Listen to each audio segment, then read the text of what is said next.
സ്ക്രീൻഷോട്ടുകളിൽ നിന്ന് വ്യക്തമാകുന്ന കുറെ കാര്യങ്ങളുണ്ടല്ലോ. അതായത് ഭീഷണിയാണ്.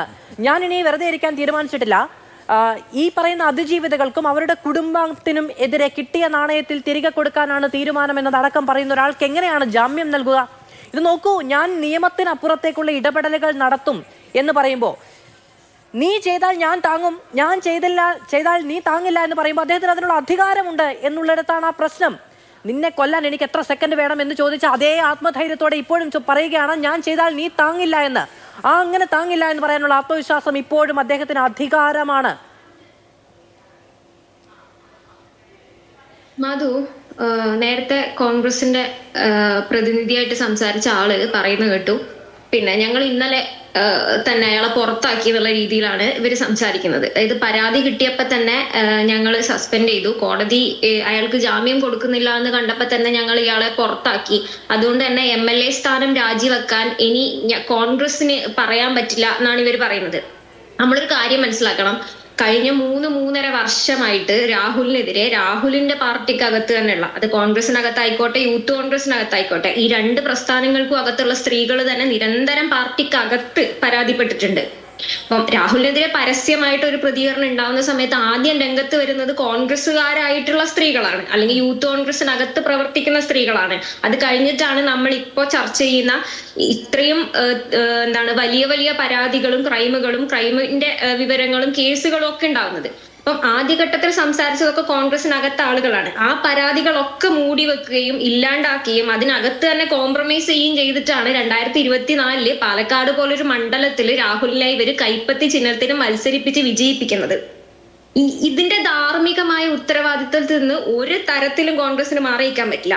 നമ്മൾ പരാതി കിട്ടുന്നതിന് മുന്നേ പുറത്താക്കി, പരാതി കിട്ടിയതിന് ശേഷം പിന്നെ പാർട്ടിയിൽ നിന്നേ പുറത്താക്കി, സസ്പെൻഡ് ചെയ്തു എന്നൊക്കെ പറഞ്ഞിട്ട് ഇപ്പൊ അയാളോട് രാജി ആവശ്യപ്പെടാതിരിക്കുന്നത് ഇയാൾക്ക് കോൺഗ്രസ് ഇപ്പോഴും കൊടുക്കുന്ന പിന്തുണയുടെ ഭാഗമായിട്ടാണ്. അല്ലെങ്കിൽ എടുത്തു നോക്കൂ, സോഷ്യൽ മീഡിയയിൽ രാഹുലിന് എതിരായിട്ട് ആര് എന്തെഴുതിയാലും അതിന്റെ താഴെ വരുന്ന പ്രതികരണങ്ങളിൽ ഭൂരിഭാഗവും കോൺഗ്രസ് അനുകൂലികളായിട്ടുള്ള ആളുകളുടെ ഭാഗത്തു നിന്നുണ്ടാവുന്നതാണ്. ഞാൻ അടക്കമുള്ള ആളുകൾ എഴുതുന്ന ഓരോ പോസ്റ്റിന് താഴെയും വരുന്ന സൈബർ അറ്റാക്ക് എന്ന് പറയുന്നത് അത്ര വലുതാണ്. ആ ഐഡികൾ പരിശോധിച്ചാൽ നമുക്കറിയാം ഇതൊക്കെ കോൺഗ്രസ് അനുഭാവികളായിട്ടുള്ള ആളുകളുടെ ഭാഗത്തു നിന്നുണ്ടാവുന്ന സാധനങ്ങളാണ്.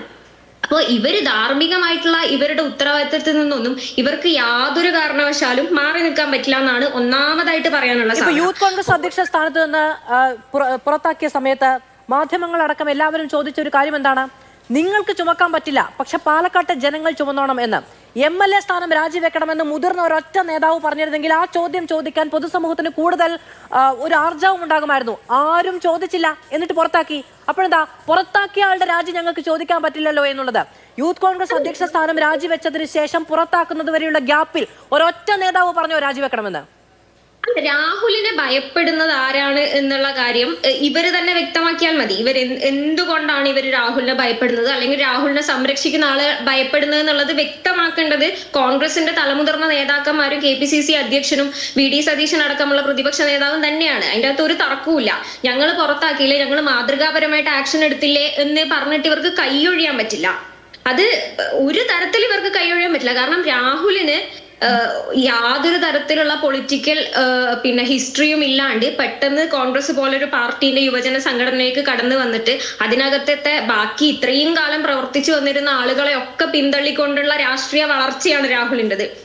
ഒരു തരത്തിലും സ്ഥാനാർത്ഥിയാക്കാൻ യോഗ്യനല്ല എന്ന് അതിനകത്തുള്ള ആളുകൾ പറഞ്ഞിട്ടും അതിനൊന്നും വില കൊടുക്കാണ്ടാണ് രാഹുൽ പാലക്കാട് ഒരു മണ്ഡലത്തിൽ സ്ഥാനാർത്ഥിയാവുന്നത്. അതും നിലവിൽ ഇത്രയും പരാതികൾ ഉണ്ടായിരിക്കുകയാണ് രാഹുൽ സ്ഥാനാർത്ഥിയാവുന്നതും മത്സരിക്കുന്നതും ജയിക്കുന്നതും ഒക്കെ. എന്നിട്ട് ജയിച്ചു കഴിഞ്ഞതിന് ശേഷം ഉണ്ടാവുന്ന ഇത്തരം വാർത്തകൾക്ക് ശേഷമോ പരാതികൾക്ക് ശേഷമോ പുറത്താക്കി കഴിഞ്ഞിട്ട് ഇനി ധാർമ്മികമായിട്ട് ഞങ്ങൾക്കൊന്നും ചെയ്യാൻ പറ്റില്ല, ഞങ്ങൾ ഇന്നലെ തന്നെ പുറത്താക്കിയില്ലേ എന്ന് പറയുന്നതിനകത്ത് കാര്യമുണ്ടെന്ന് എനിക്ക് ഒരു തരത്തിലും ഇവരുടെ ഈ വാദത്തിനെ നമുക്ക് അംഗീകരിക്കാൻ പറ്റില്ല. പിന്നെ ഈ പാർട്ടി അയാൾക്ക് കൊടുക്കുന്ന ഒരു പ്രിവിലേജ് ഉണ്ട്.